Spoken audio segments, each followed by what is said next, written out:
few things to let y'all know what we're trying to do and what's being done in the city. A lot of things that happened, we sort of just let it go by the wayside.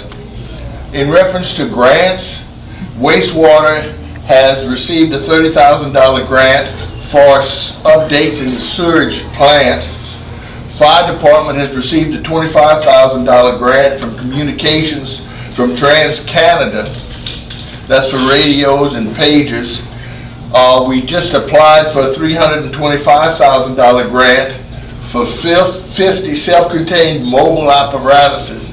That's where you can go into the smoke-filled houses, and one thermal imaging scanner. The city share of this grant would be, if we were accepted, would be $16,200. We have applied for a $650,000 grant for street overlays. Of that, if it's awarded, the city's responsible for $100,000. Also this year we will begin overlaying $800,000 worth of street overlay. We're in the process of selecting the streets, or they're in the process of selecting the streets. Rusty. Sir. St. Mary's. St. Mary, yes.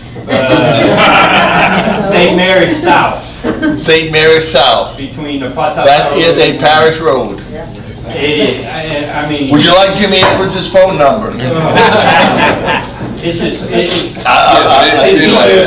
And you know, it really is now a throughway to get to LSU East. Yeah, I know. It's a well-traveled. Tell you what I'll do. I'll call Bill Fontenot and make a plea. Yeah. I mean, normally Bill Fontenot and Jesse Bell are very good to the city. You know, and I've been mentioning that to parish presidents, and every time they come and nobody. It's the same song, second verse, no money. Right.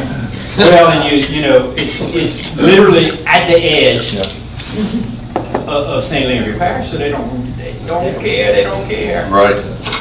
But again, I'm going to say that Bill and James have been very good to the city of James. We also have been awarded a $650,000 grant to replace the bridge over Richard Gully on Vine Street and to put a retaining wall on East Street from Manual Street 300 feet south on East Street. I call it Railroad Avenue, but and that'll take all of $650,000. It's very expensive to do those two projects. Eunice Main Street was awarded a $3,700 grant to put on Main to Main in November. The Liberty Theater has applied for a $5,000 grant to help pay for performers at the Liberty.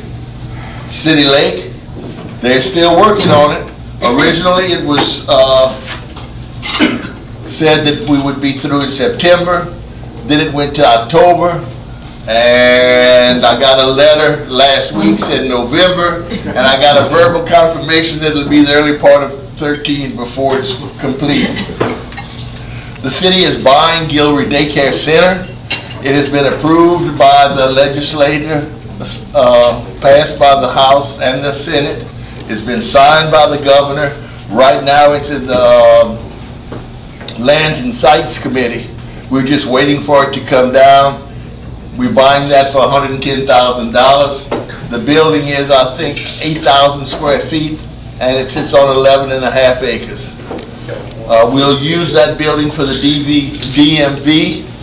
The state had given us an option of either moving them or they were going to move out of town. So rather than buy or build a building, we got this at a good price. In that building, we'll also have the state trooper. And they'll have an office, and they will have a state trooper assigned there to administer CDL licenses.